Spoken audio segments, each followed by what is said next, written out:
nervous and scared. I want you to really take that all in tonight and really hear the perspective of our youth. I want to honor the courage and brilliance of our youth for even coming out and sharing their stories. It really is critical and really does carry us forward. I want to definitely honor and spotlight all of you. And as we look ahead, it's really critical that we focus on the voices of our youth as we create policy. Data is not everything, and I say that as someone in finance, data is not everything. So it's important that we really hear all perspectives and really use that to inform decision making as you create policies. So I want to end kind of with the quote from Viola Davis that I love, which is, the only thing that separates women of color from anyone else is opportunity. That same quote can be applied to people of color, but the only thing that separates you is opportunity. So tonight is an opportunity for us to hear from our youth. I can't wait to see where the voices take us, and I can't wait to see what policies come out of their voices. Thank you all.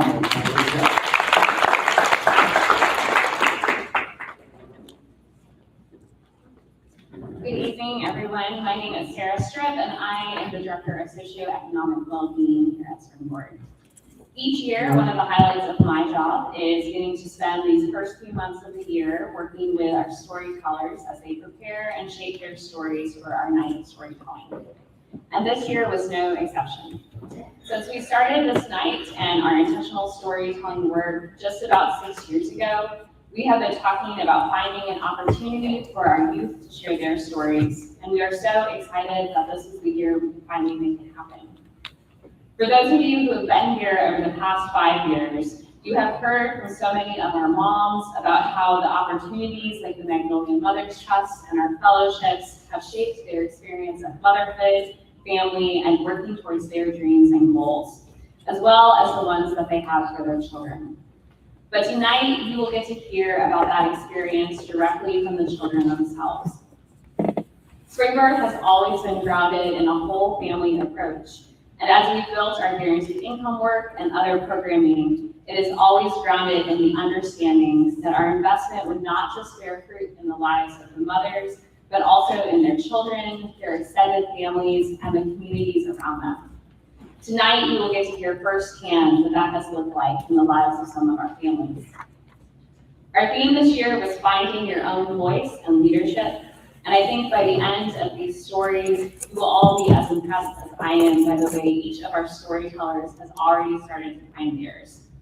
There are so many things that make the world feel dark and challenging right now, but if these three are any indication of our future, I think we all have a lot of reason to feel hopeful. Tonight's format will be simple. You'll hear first from one of our youth storytellers while they share with you their passions, their learnings, and the ways that they have learned to advocate for themselves and their communities. And then we will pause for a moment to give each of their moms a chance to respond after the story to them and what they've shared. We are deep believers that stories have the power to create meaningful change. And after tonight, I trust that each of us listening will experience some change. A shift in perspective, a challenge to engage differently within our own communities, or even an expansion in our belief about what might be possible in our world. So without further ado, I want to introduce our speakers. We will first have John Beals come up, followed by Contavia's Christmas, and then Tamaya. I will welcome John here as the reason why we are getting started with our storytellers.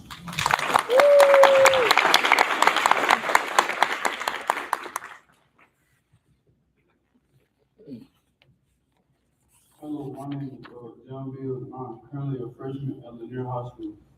I have been a part of Springboard for as long as I can remember. When I was younger, we lived in the Northwood Village community, and I spent a lot of time in Springboard summer camps after school and programs and whatever other events were happening at the time. Especially during the summer, we played a lot of sports. I love when we had soccer week during summer camp. We had college coaches who would come out and run drills and games with us. Eventually, we had got a basketball hoop and started to play basketball too. I even ran Springboard's annual 5K a few times with my family. Though for the record, I always ran ahead of them. I was finished first. Those experiences were really my first introduction to playing sports and develop what I am now most passionate about. Sports are fun, and I love to play the games and make memories with my teammates. but it is a lot more than that. Sports is something that always pushes me to my limits. My coaches are always challenging me to get better. My mom and my other family members can see my potential and encourage me to keep going. There is always something to work for and a new challenge to be met.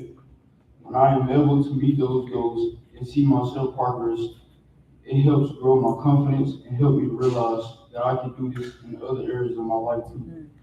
For example, in school, my favorite subject is math. Just like sports, I see each problem that we're given as another challenge that I know I can find a way to solve. There has to be a answer to a math problem, and if I put my mind to it, I know that I'll be able to find it. There is also a competitive element to it. It's like me and another student might be racing to find the right answer.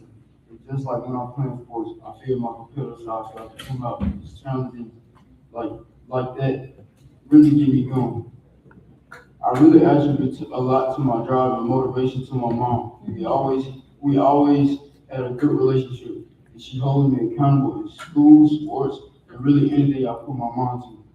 She always asks me about my activities and tries to be involved in my life as she can, especially when it comes to supporting my hobbies and interests. I have watched her work and pursue her dreams and start her own business. And it inspires me to want to do the same thing and achieve my goals and dreams. My mom was a part of the Magnolia Mothers Trust a few years ago. I had the chance to try even more sports, to addition to soccer and basketball. I also tried out playing football during that time, being exposed to more sports and teams outside of just my regular community. Definitely contributed to my love of sports and encouraged to try new sports. I might not have otherwise thought to. Right now, I'm on the basketball team, baseball team, and swim team. It's a lot to keep up with, but I want to trade these teams for anything. Even though my family has moved out the Northwood Village community, I am thankful to still be connected to Springboard in many ways. The early foundation that it gave me through sports and activities build my confidence and motivation and help me develop into the leader I am today.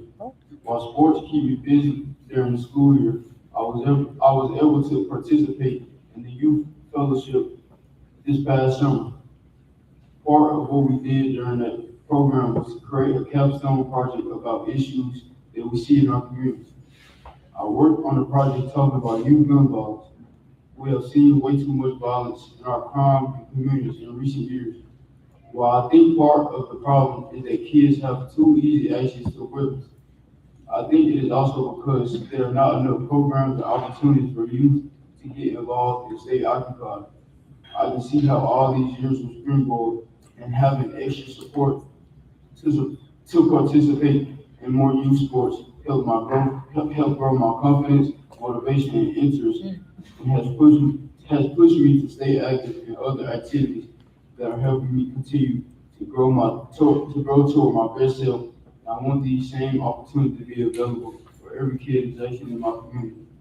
While I'm still figuring out my next steps in life might be, I know the confidence and motivation that I have been building from the very beginning and will help me get wherever I want to be in life. That's right.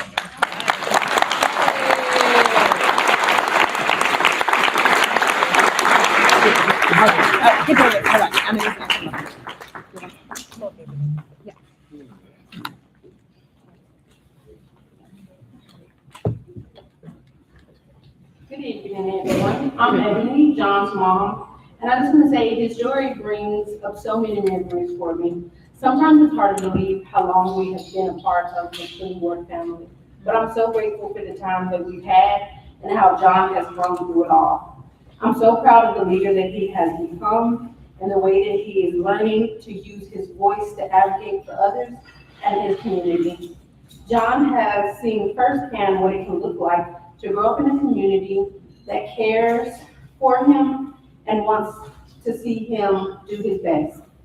I love getting to see how that has shaped John's perspective and what makes him want those same opportunities for the rest of his community. John is no stranger to adversity, but I've watched him continue to push himself and to strive to be the best in all things. And that makes me so proud. As a parent, it's my belief that I should always show up for my child as much as I can, and while coordinating everyone's schedule and plans can be challenging at times, it's always worth knowing that he is taking advantage of the opportunities ahead of him. Have a good night.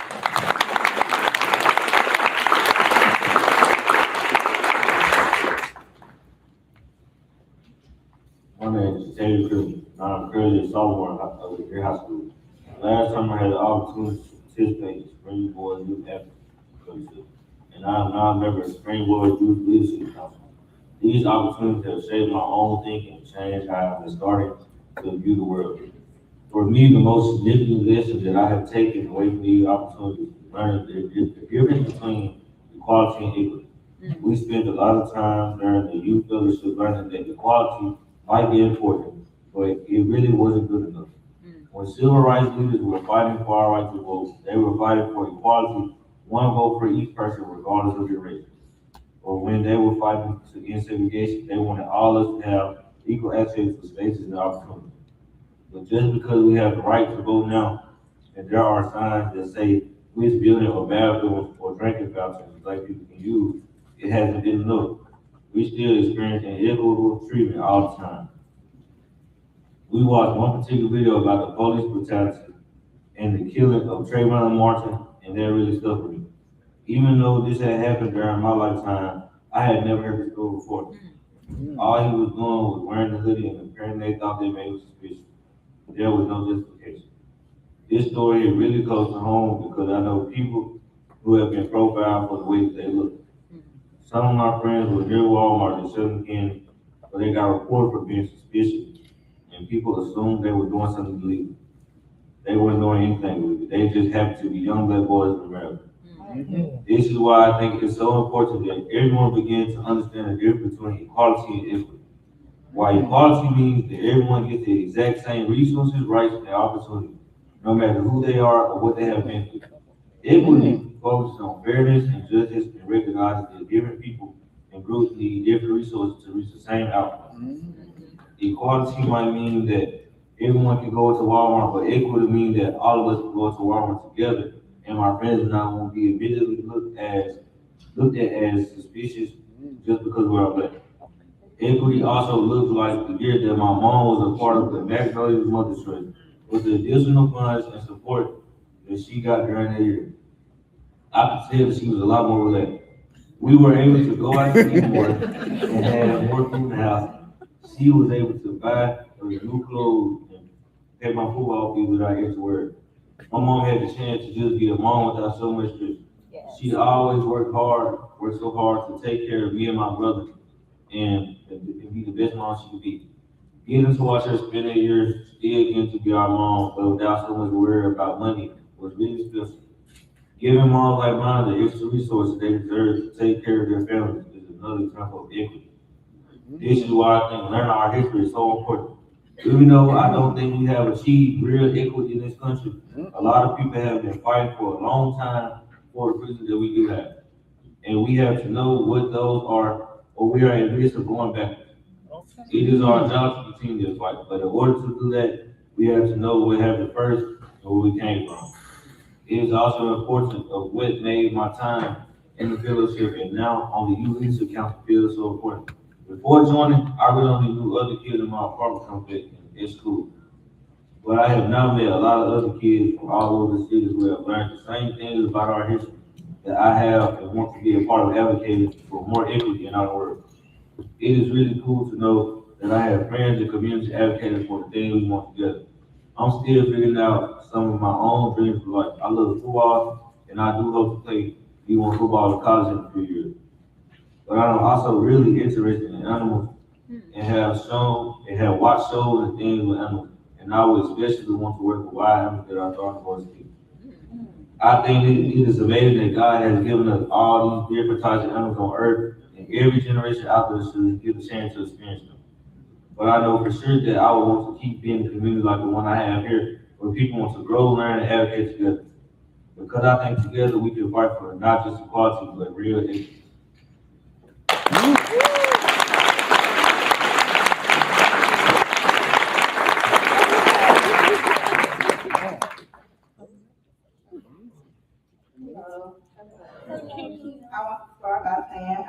I am of Contavia and what he has shared today.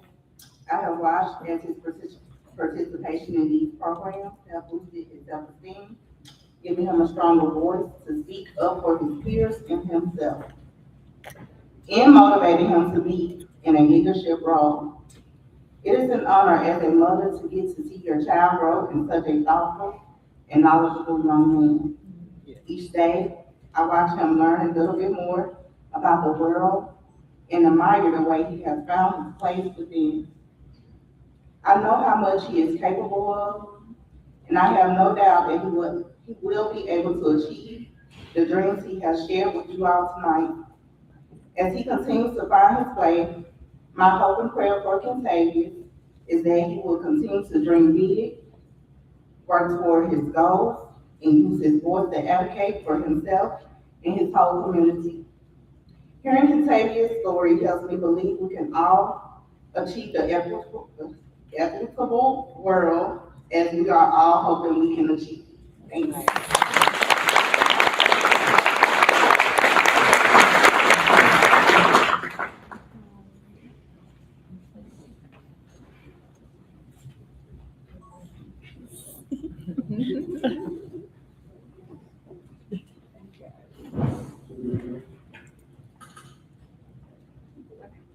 My name is Tamaya Book, and I am currently a senior at Jimville High School. If there is one thing you should know about me, it is that I love to dance. I have been dancing for a very young age, and is where I found my greatest passion. It is also the place where I have learned what it truly looks like to be a leader, and trust myself and my instinct. Like I said, I've been dancing since I was really little, but I know that sometimes it was a struggle for my mom to support me all the time. Uniforms, traveling fees, parade fees, these all add up after a while. My mom has always done everything she can to take care of us, but I knew it wasn't always easy. But I did see that change one year when my mom was a part of the Magnolia Mother's Church with Springboard. Honestly, she didn't really talk to us too much about it, but I knew it was helping to take care of my dance fees during the year, and she was visibly less stressed having the extra support to put food on the table and pay bills. And I think my mom got to see all of that investment she made in me pay off when my coaches picked me to be captain of the dance team for my senior year. I was so excited. I had worked really hard for my spot, and I was proud that my coaches saw the work that I had put in and trusted me with the top of leadership position. I did not want to let them or my teammates down, so I spent the last summer preparing to make sure everyone was ready. I hosted my teammates for one-on-one practice sessions, making sure that make sure their training was ready to go. I got to know a lot of people and the new girls that were joining the team and made sure they felt comfortable and prepared for the year ahead. I love getting to spend the summer dancing, being around my teammates, and really trying to inspire them to do better. During the summer, I also took part in Springboard's Youth Fellowship. My time in the fellowship opened my eyes to so much of Black history, from enslavement to civil rights movement to those still advocating for our communities today. I asked if we could visit the plantation during the fellowship. I had never been to one before, but I know how important it is to learn about our history. So many parts of Black history have already been forgotten or destroyed, but the Whitney plantation, where we went, was trying to change that. They have recorded the names of people who were enslaved at the plantation and honestly showed how brutal and hard life there was for the families enslaved there. I really felt that I could feel their presence still there. It was as if their trees were whispering this word still. Okay, girl, that's a line. Being in the youth fellowship while also starting a role as captain of the dance team taught me so much about leadership this summer. Looking at leaders in history, and from my own experience, it became clear that leadership is not easy. It takes a lot of patience and a lot of hard work. It also requires you to learn how to advocate for yourself and others, especially when people are being treated unfairly. Unfortunately, this is what happened to me once the summer was over and school started. The coaches who had selected me to be captain were no longer the coaches of the dance team. We had a new coach who thought someone else should have been captain. And she did everything she could to get me kicked off the team. I received demerits for no reason, and she would constantly move me to the back of our formations rather than letting me lead the team in front. When the captain and coach are bumping heads, it changed the energy, and it becomes clear that the dynamic was not good for the whole team. Because of what I learned in the Youth Advocacy Fellowship, I knew that it was important to approach her and have an honest conversation to advocate for myself and see if we could find a way to move forward. I asked her if she was going to let me actually lead my team as captain, because I felt it wasn't being given to me as a fair chance to do so. But she told me she was not going to do that and send me to the bench again, even on homecoming night. At this point, I knew it was time for me to walk away. It honestly hurt me. I had honestly danced all my life, and when I finally got what I wanted the most, it ended up not being fun because of how we ended. Once I left, many of my teammates followed my lead. After all the training and hard work we put in that summer, my teammates had also become my friends, and they were all upset about what was happening. Many of them also looked at me. While I wasn't trying to force anyone to follow me, it really helped me see that I was a leader for my teammates and that they valued me and all the hard work we had put in together. Even though my school dance career didn't end the way I wanted it to, that has not stopped me from being or still having dreams for myself. After I graduate this year, I plan to go to Pines Community College for a year to help transition into college. After that first year, I am planning to transfer to schools that have advanced STEAM and strong academics. I'm hoping to study criminal justice with a concentration in forensic science. Right now, Texas Southern, Alabama State, and Jason State are near the top of my list. I also want to spend some time away from Jackson and get to explore. I've been to a lot of different states, but I would like to go to New York or California. I would also love to visit Japan, Mexico, or the Bahamas, or even further away. I feel like breathing different air when I get to explore new places. This just seems bigger. There are more types of people, more religions, more cultures. It's important to remember that there is so much in the world than what I just see around. And since I know my worth, my skills, and my leadership, I can't wait to explore.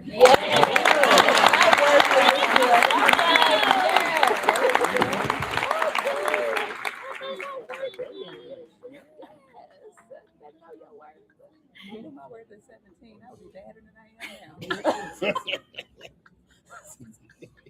Right? You took some time to figure that out. She got it at 17. Listen, I'm not gonna lie, when I first heard my daughter's story, tell her story, it almost brought me to tears. Oh, you can cry. I want to thank everyone on the Springboard team for giving us this opportunity to start both myself and Tamaya on our leadership path, starting with the Magnolia Trust, and the policy and advocate scholarships.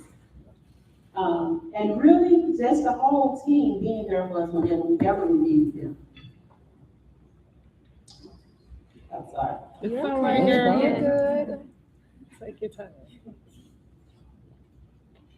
I was a very conscious parent with my kids when they was growing up, that they didn't know all the struggles that I may have been facing. I didn't want them to ever think that we didn't have money or that our lives were any different from any of them. I wanted them to put a dream in them and to allow them to believe that they can be anything that they wanted to be, and that their lives were not going to be determined by where they live or their circumstances. Right.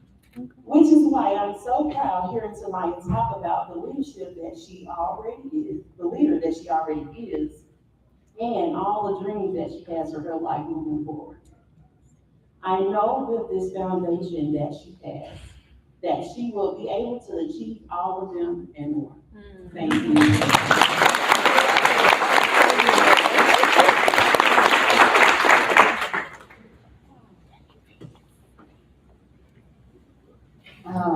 Good evening. Good evening. I am Aisha Yandro, and I'm the CEO of Springboard To Opportunities. Let's take a moment and thank those lovely babies.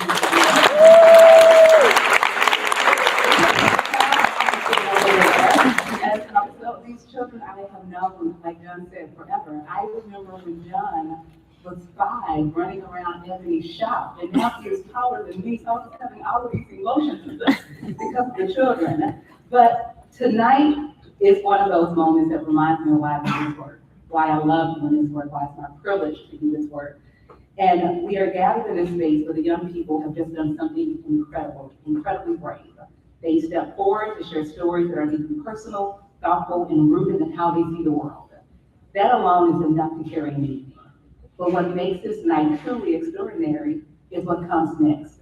because joining them in conversation, really sitting with them, listening, engaging, and stretching their thinking and leadership potential is none other than Jason Reynolds. Jason is a #1 New York Times bestselling author, a 2024 MacArthur Fellow, and a former National Ambassador for Young People's Literature. But titles don't quite capture what he actually does in the world. What he does is open doors.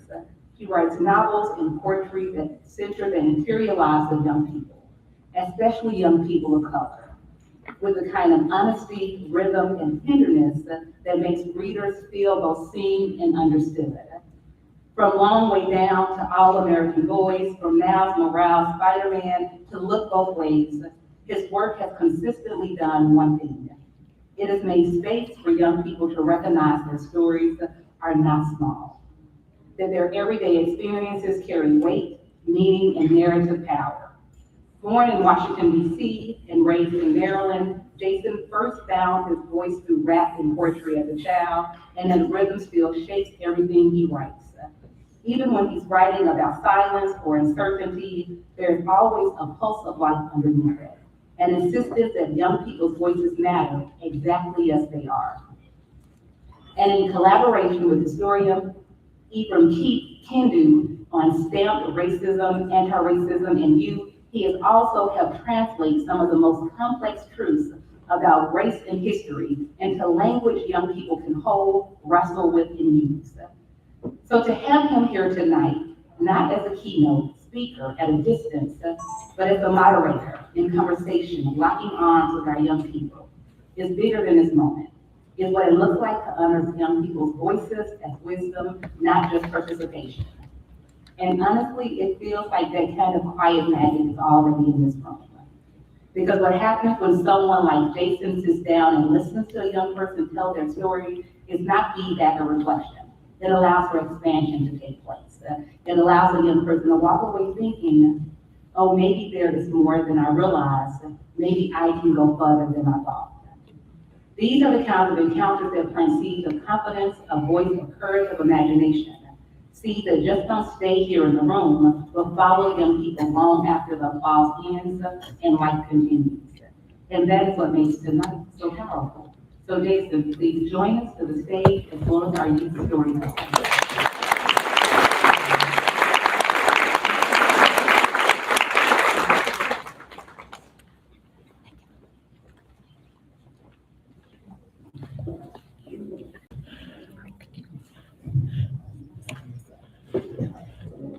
Gonna do all that. Seems like they're listening like my mother would say. So first of all, good evening, everybody. And my mom always finds it funny when I get to travel around this kind of stuff. I'm so honored to be here with my mother. Unfortunately, can only see me as a knucklehead child who she's confused about why anybody would want me to come. They keep it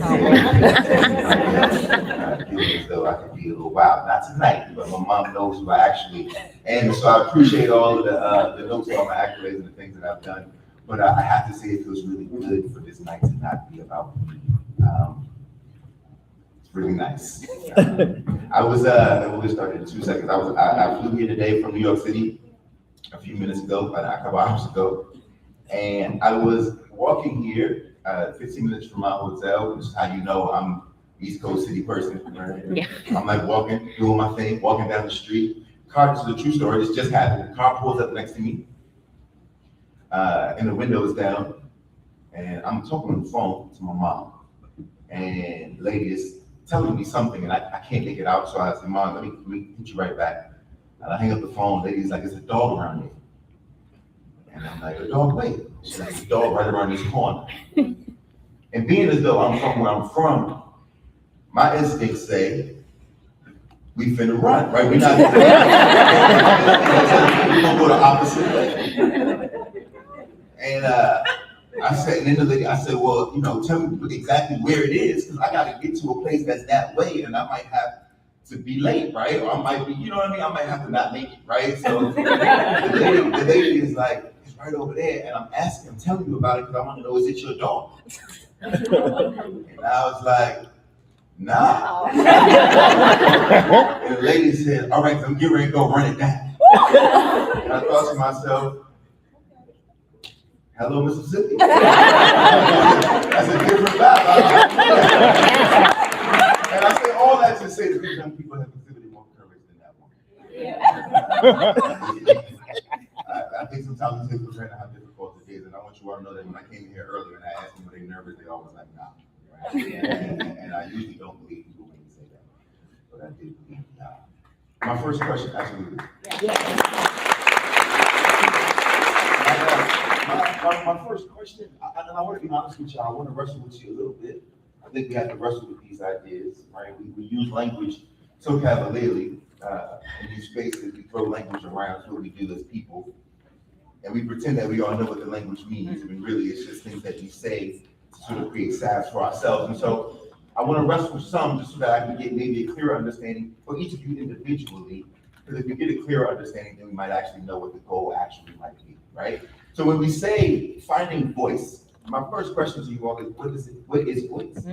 Right, we all say that, right? Do we mean like this voice, the sound coming out of my mouth, right? Do we mean confidence? Do we mean leadership? It could be anything, right? But I want you all individually, and it can be different for you all. What that means can be different for each of you. But I want you to think and give me an answer to you, what you think or what you know voice is for you when we say find your voice. We can go in any order. I think like voice being, like usually like you said, like the voice is basically tell your perspective on the situation that can go for good or bad, but Talking about good. No doubt. Tamaya. I would have to say, voice for me is probably being that light in someone's life, leading them and guiding them towards the right thing and the right path. I'll probably say speaking up and saying what I think. Saying when it's time to say it. Let me ask y'all this then. So we typically, we typically say you gotta find it. That's a funny word though, right? Because finding usually means that like either something has been lost, right, or something is hidden. So usually when we talk about finding, it's because we ain't got it, or we can't see it, right? And so my question to you is, do you think that voice has to be found, or do you think that voice has to be made? And I want you to think about this, right? What is like, we really consider this. Do you think, does it already exist? Maybe. Or do you think this is something that we make for ourselves as we grow? Or both, by the way. I feel like the voice don't have to be found. It's already in you. You gotta have the courage to speak up for yourself. That's right. And say, these people love you. I'm with you. All right. Anybody else? Come on, man. You don't have to answer. I'm just asking. I think to think about like what, and the reason here's why I'm asking. Because Contavia said voice, he feels like voice is something that's in you. And I think that's fair, right? So then if voice is in you and it doesn't, you raise your microphone. Did you have something to say? I want you to say something. I feel like a lot of times in our perspectives, your voice does have to be made because often everyone isn't going to understand the perspective you're coming from. Everyone isn't going to agree with your perspective, but to be heard is the key point. That's a good one. Okay. Good. Sometimes voices know we're not speaking. Sorry. This is true. I think about this a lot in my own life, like in the young people around me, because I think that I think it can be both and, right? I think that like there are some people that you meet who you know there's something that they have it, they know that it's there already, right? And it doesn't mean that there's not voice in all of us, but I think that sometimes that voice is being pushed to the forefront differently depending upon your personality. I'm a very, very shy person. This is all a show. Right? My natural disposition, I'm a terrible, and I use terrible loosely, but I'm an extreme introvert who would much rather be in the back of the room, not speaking at all, unless it's to a single person. So all of this has had to be made. right? It doesn't mean I didn't have it, I had it, but I had my mama to be like, hey, look, you're gonna have to stand on the other side of the room. If you got a beef with me, let me hear you say it over there. Make me believe it from the other side of the room. Because she knew that at some point, I would have to be in this space. And that this, young people, will give you the edge. Right? If you can do this, if you have your voice.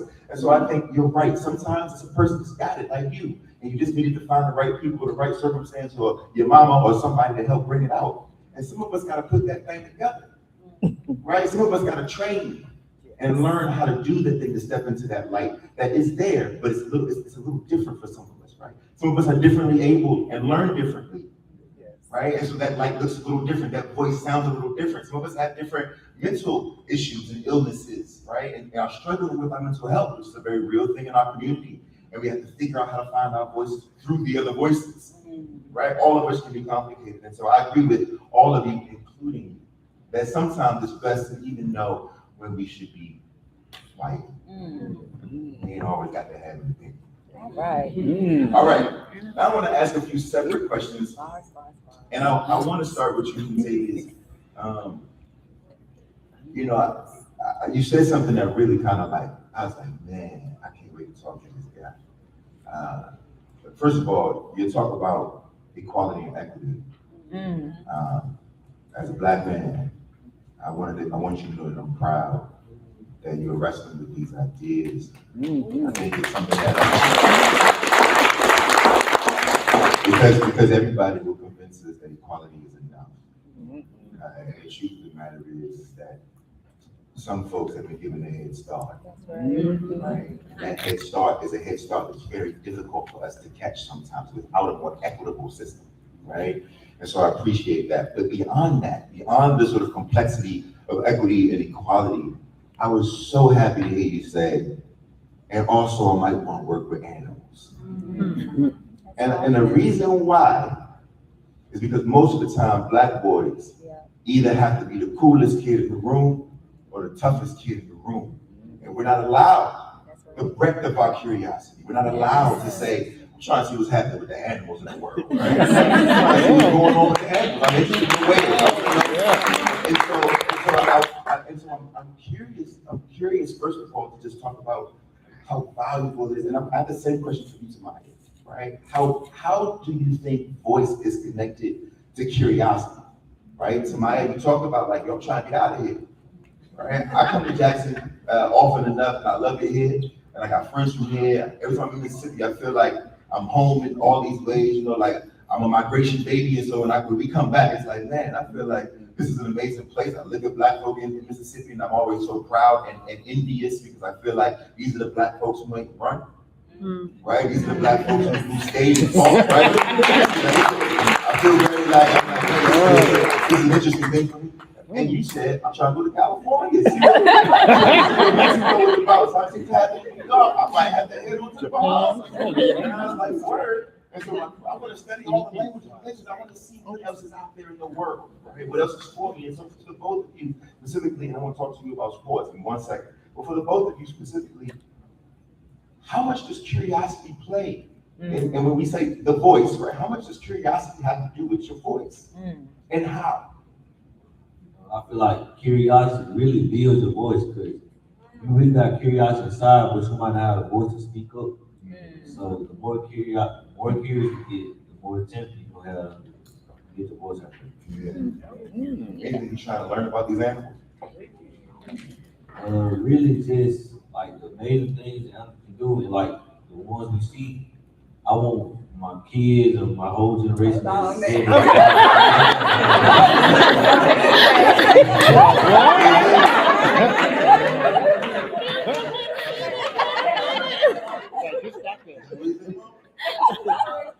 You said my kids are here with me. I wasn't going to judge you. I'm just taking anything. At some point, it's you, right?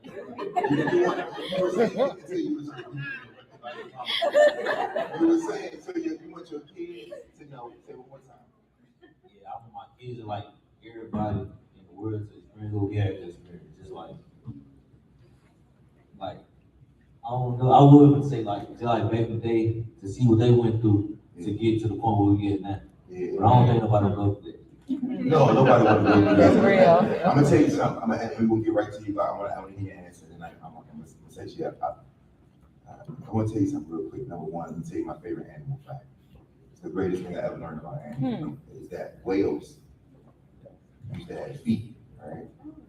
And that most whales, like whales are mammals, right? So, which is weird because they live under the water, but they do everything that mammals do, right? They give live birth, they feed their babies milk, right? All of this stuff is happening under the water. The interesting thing about them, though, that they are actually, though they're born under the water, they breathe oxygen.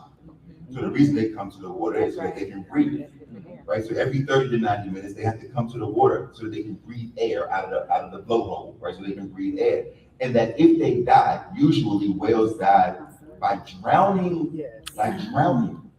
And why this is interesting in this particular moment is because what it says is that this is an animal that is in the water, but not actually of the water. Right? That's a fascinating thing to consider. This is an animal that has learned to survive. This is a really interesting thing. This is an animal that has learned to survive, right? And that is involved in learning to survive, but actually is not of the place in which it is existing in that particular moment. And I say that to say, my brother, the animals are there for you because even though this might be life in this moment, even though this might be life in this moment, even though we're here right now, that doesn't mean that this is it for you. Like, there's a bigger space for you, right? Yes. And I think, and I want that for you. Now, in terms of our ancestors, this is for all of them. When it gets dark, and it will, this is the beauty of being a Mississippian, by the way. Now, living in a hotbed, the living proof of our history. Right? You get to walk the streets every day, walking on the sweat, blood, and tears of the people who set us free in this country, right? And the reason that's going to be important for you all is that when it gets dark, and it will get dark, when it gets dark, call your OGs, call your mama, call your grandmama, call your granddaddy, call your mentors, and ask them to tell you some stories. And the stories they're going to tell you will be twice as hard as the one you live in. And it'll remind you that you built for it, okay? Yes. All right, Tamaya, I'm asking you the same question about curiosity. How does curiosity play into your voice? I feel like curiosity can drive you to a certain point because I feel like if you're always thinking, say for instance something that you really want, like, okay, we're speaking. You see someone like a comedy show host that can get up and speak and you're curious, you're not, like you said, you could be an introvert. So I could be that introvert person, but I would want to see how it feels to be able to be that confident and that open to get up there and be able to publicly speak. So that curiosity can drive me to want to learn to do that. So like I said, if you're always thinking on something, you always will have a next move. You always want to do something. So it can drive a voice in you, which is kind of like with being a speaker. It can drive a voice in you, or it can drive any other thing. Yeah, in your dreams. I always say, as a person who works in the arts, all we have really is our imaginations. But our imaginations are often killed before they were even out of high school. So the question, unfortunately, right? So the question then becomes, well, how do we hold on to them? And the answer is actually quite simple, is that we cleave to our curiosity.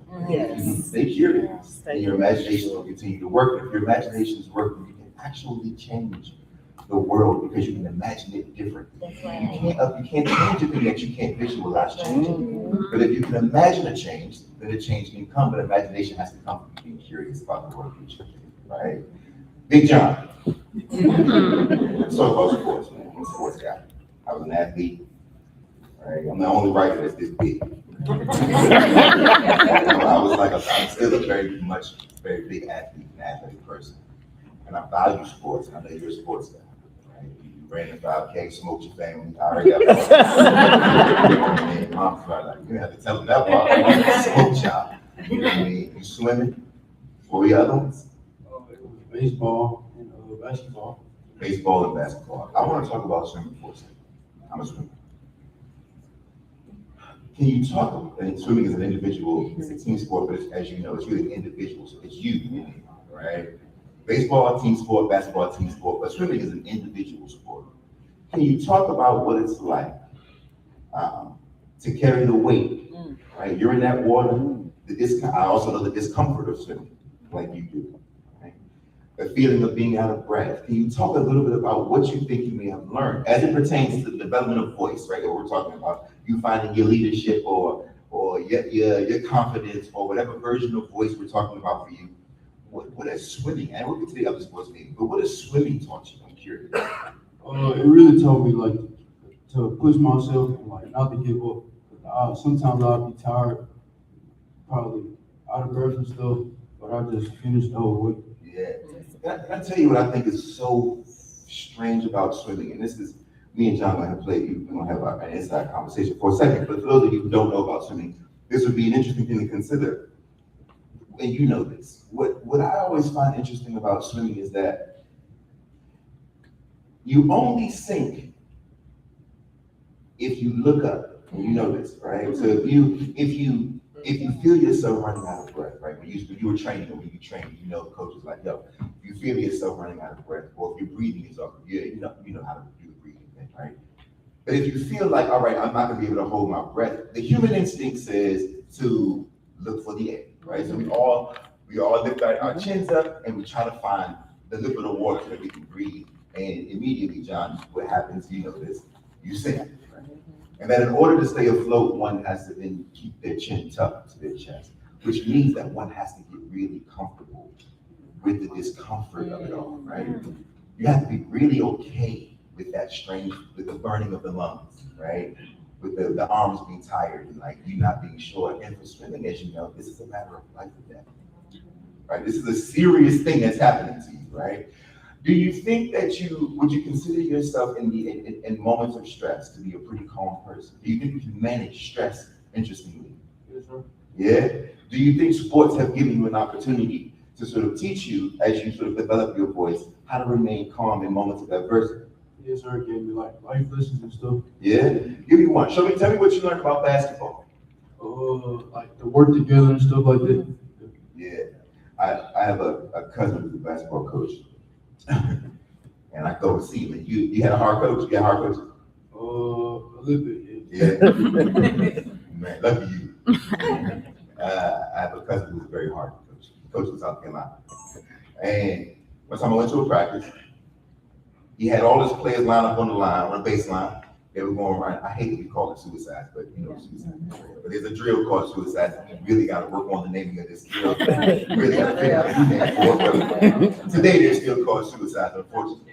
So he's like, yo, we're gonna run suicide. Everybody put your toes on the line. If your toes are not on the line, then we're gonna run 50 laps. Right? Everybody lines up on the line and he walks the baseline. And he analyzes everyone's feet. And there's one kid who's got a little bit of his toe open. You're like, hit it. Whole team, 50 laps.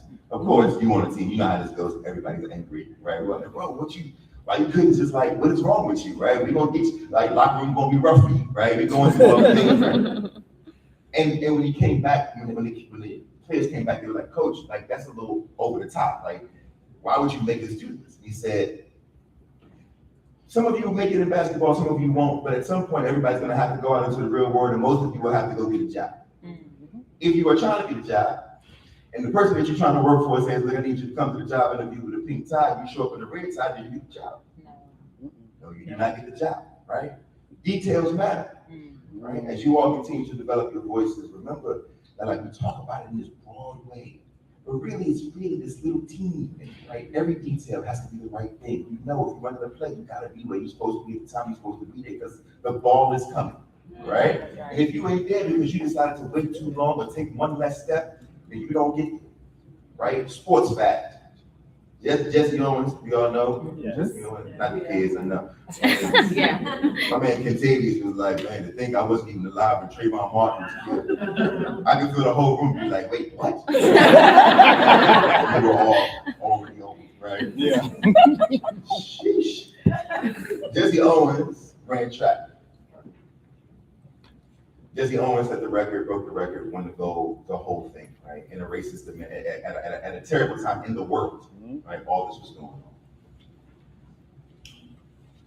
Nobody remembers who won second place. And what's wild is the man who won second place was Jackie Robinson's brother, which is wild. Yeah. Jackie Robinson, exactly, everybody knows that that. before. Jackie Robinson's brother. Oh, you And know you know, he only lost by, it was something like 0.0017. Oh, wow. And we don't even know his name. We don't. And you know why? Because it could just be that morning, he did 5 minutes less stretching. It could be that morning, he ate 1 bagel too many. It could be that last night, he got 1 hour less sleep than he was supposed to get. Right? Like, these are the details that matter, that like shift the way that we live our lives. As you all continue to grow and change and develop your voices, remember, at the end of the day, no matter how big and bold and beautiful it is, no matter how many hand claps you get, it's always going to come back to the pizza. Okay? All right, now let's talk about, I want to know, what do you think you still got to work on? I always like to be around young people because I remember the ego of youth. I really felt like, and I think it's healthy, I really felt like I got to be, like, Tamaya, I know you the best dancer to ever exist, right?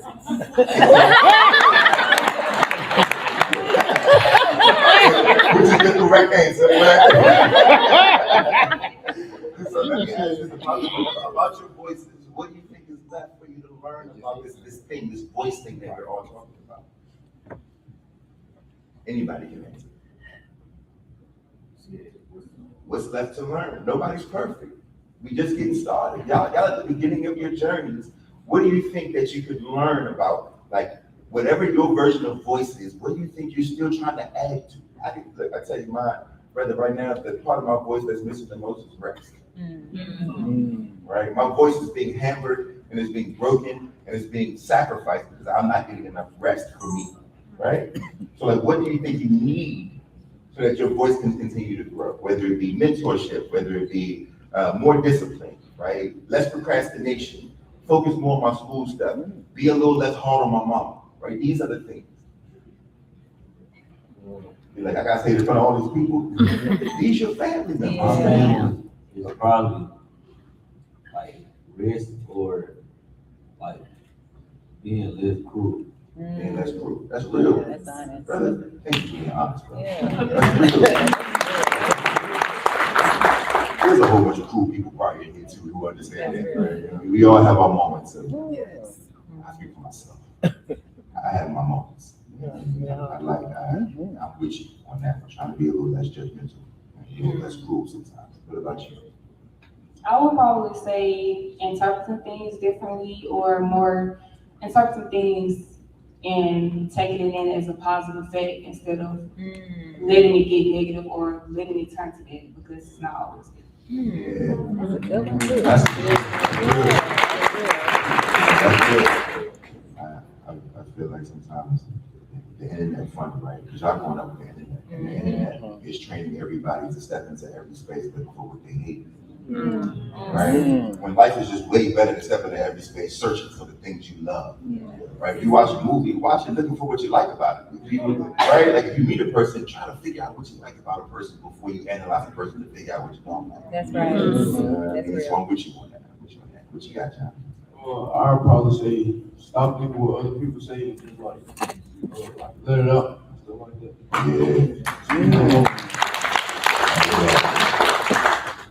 I feel like, man, self-consciousness is good.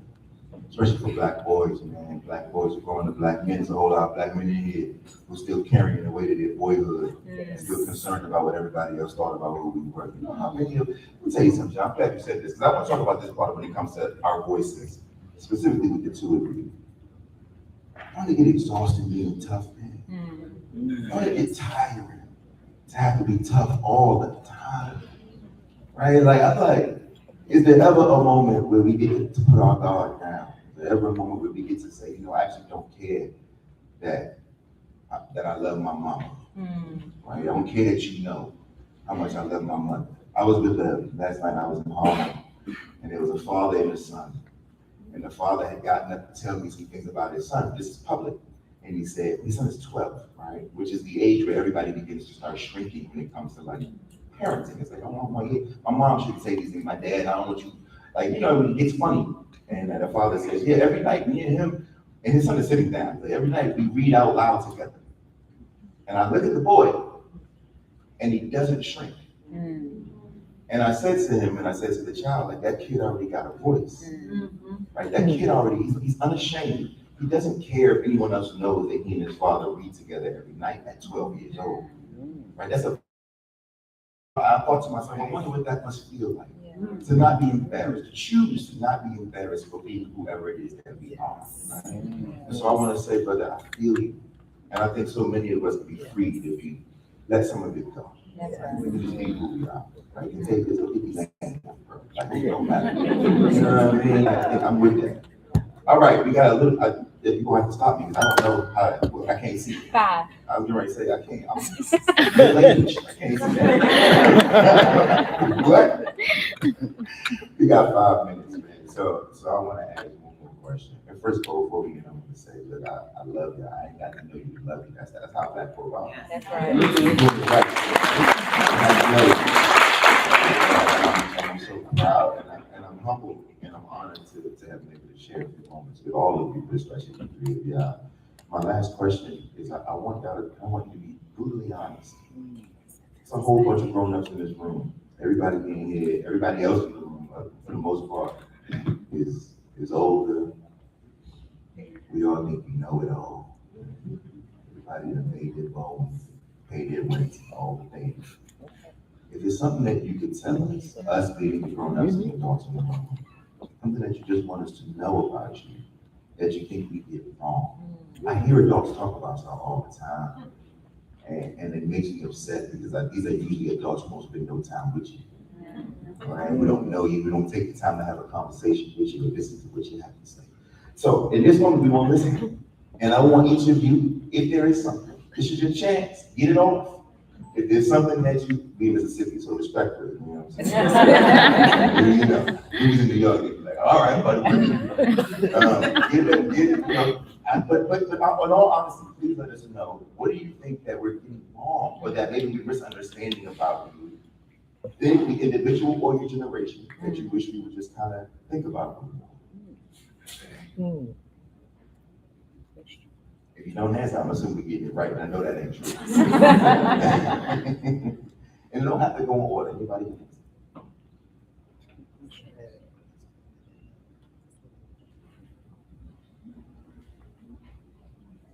Let me ask you this. Do you feel heard? How about we ask more pointed questions? Do you feel like we're listening to you? I've seen some situations on social media where like kids, they'll post about them explaining their emotions and feelings to their parents, but their parents be like, "You too young to know about all that." And stuff like that. Yeah. So I feel like those kids not being heard. Got you. Anybody else? Do you feel heard? It doesn't have to be you, it could be in general. Do you think you all feel heard? It's a very good answer, by the way. I'm glad you said that. I'll probably say the same thing he said. Yeah, like they be on the internet doing it and stuff like that. Yeah. I mean, what you think the coach don't see? What you think the coach is getting wrong? She played you. I feel like, if anything, the only thing that a lot of people get wrong is the character they portray me as. Like, instead of actually getting to know me fully as the person that I am, or letting, I don't know, a simple disagreement, or, letting it build a reputation to the point where you don't want to hear no one else out. You know what I'm saying? Yeah, you feel judged. It's good to hear. Listen, I know there's an adage. My southern mother would always say is that the child should stay in the child's place. What I would challenge everyone in this room as we finish this tonight is, if that is the case, and if that's the way we're going to do these things, then I would suggest we adults figure out how to make that place a little bigger. I want to thank you all. I appreciate it.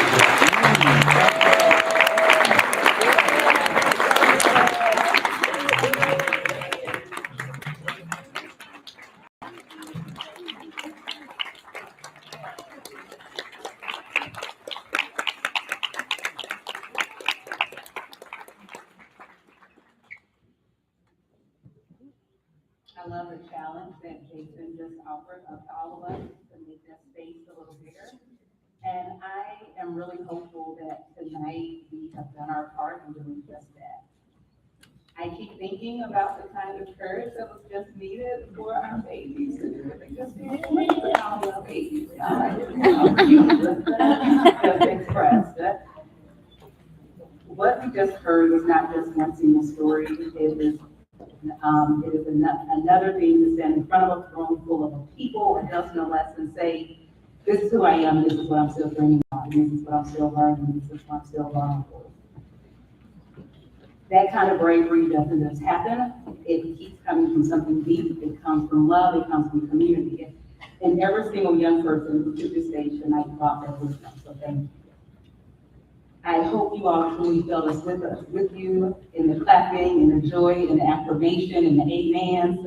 We were all emoting alongside you and listening and holding you and hearing you and quite frankly being changed by you. You didn't share your stories.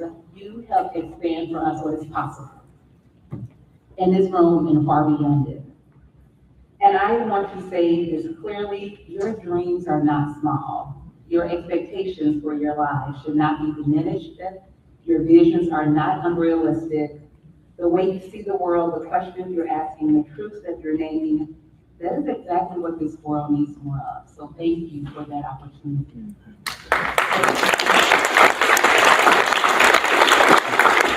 And now to my colleagues, to those of us who just witnessed this brilliance, I hope you understand that our level of accountability is now different.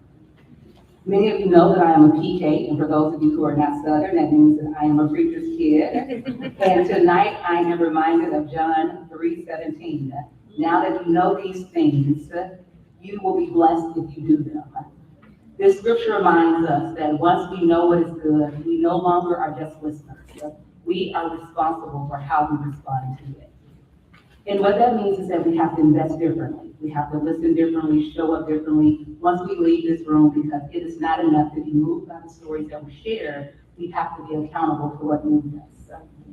I want to thank Jason for guiding us through tonight beautifully and with only the care and respect that he could do, that he knows that our young people deserve. The way you held the space mattered and made room for honesty, for joy, for truth without distortion. And to my team and to the board, thank you for all the ways in which you make evenings like this possible. What Springboard to Opportunities always does is consistently show what it looks like when the organization refuses to separate people's stories from the systems built around them. When it insists that dignity, stability, and possibility are not abstract ideas, but things that can be built into everyday life and sustain commitment and care. Tonight was simply an extension of how we as an organization move in the world. A demonstration that in order to change the narrative, you must be willing to change the narrator. So we leave this space. So as we leave this space, I hope you just don't hear these stories. It's something that we were moved inside in the moment. We clapped, it was great. I want us to share what we experienced, of course, but beyond that, I hope that we carry the stories as a call to action, moving us forward, shifting what we expect, accept, and are willing to build. Because these young people deserve more than our applause. They deserve our willingness to build alongside them the kind of world that they were brave enough to name tonight. They deserve that equality. Again, to our storytellers, thank you for trusting us. I have been dreaming about this for years, so thank y'all so much. Thank you for showing up in your fullness. Thank you for reminding us what honesty, courage, and imagination sound like when they are spoken out loud. We are with you not just tonight, but what comes next as well. There are refreshments, there's music. Please continue to celebrate with us. Thank you all for coming tonight.